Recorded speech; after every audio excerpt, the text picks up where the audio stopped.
So we've got the Black Collar Arms chassis system that's going to be going on this rifle. This is my personal build, which seems like they always take the longest. I've been doing some load development and just regular stock, and that's been going well. Not entirely happy with it yet, but it's showing some promise. But I've been wanting to get my hands on a lightweight chassis system. I don't have a whole lot of experience with them, and this system from Black Collar Arms kind of caught my eyes a little while ago. I reached out to them. They were more than accommodating, helped me pick out the right stuff.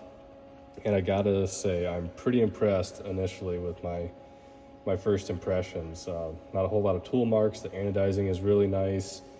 You can tell they really shaved weight wherever they could, but leaving it nice and robust. I like the big open barrel channel. Just from a machining standpoint, it makes a whole lot of sense. If something needs the rigidity, like under the recoil lug and front action screw, it's there. Plenty of strength behind the rear action screw as well. Really robust trigger guard, but they took out weight everywhere they could. So far, pretty impressed. Looking forward to see how it groups, any different from the stock or not. Some of that's probably gonna be me being a lighter weight system and such a small butt pad, but I gotta say, the quality on this folder, I don't have a whole lot of experience with folders yet, but I think these guys did a nice job. So I was putting this thing together, and as you can see in the intro, it was going pretty good. No problems with fit on the action, but this is an American Rifle Company coup de grace, or however you're supposed to say it. And this has a trigger hanger, so it's not just the cross pins that hold the trigger in. So the recoil lug sits right on the front of the chassis there, like this,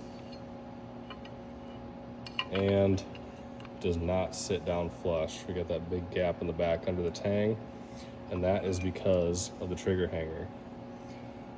So thankfully we've got plenty of tools in the shop, and we're going to use the mill, and we're going to relieve this area. This is also a little bit lower than where the VE section is that the action actually sits down in. So I made kind of a dummy program on Fusion and just modeled the important areas that I need, like the action screw spacing, and drew myself a relief pocket. So we have tool paths where we're going to come in and pocket it, do some rest machining with a small end mill, and finally a finish pass. And then hopefully we can get this action seated down in that chassis and see how it shoots. So let's give it a whirl. Okay, so fast forward to the mill. We've got our origin set using the spindle probe. So we're going to relieve some material right in here and on this little web.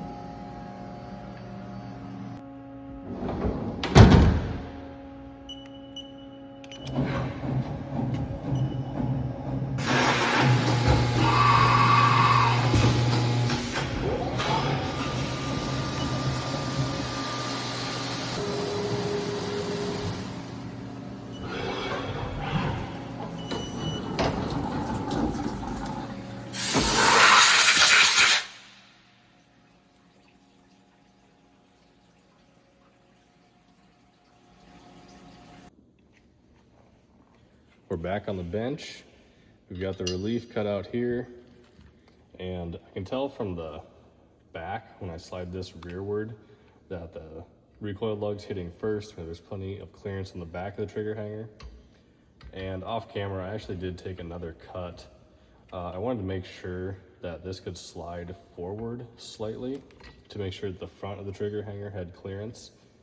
And that's just because if I do this again on a similar chassis, where this trigger hanger ends up moves, and that's how American Rifle Company takes care of their bolt and trigger adjustment, is by moving that trigger hanger back and forth. So I gave it a little more clearance, and I'm happy with the fit. So now we can get this thing torqued down into the chassis.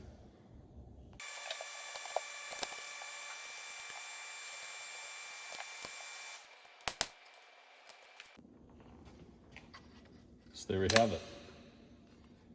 Definitely looks pretty nice. Get this thing out on the range, see how it does.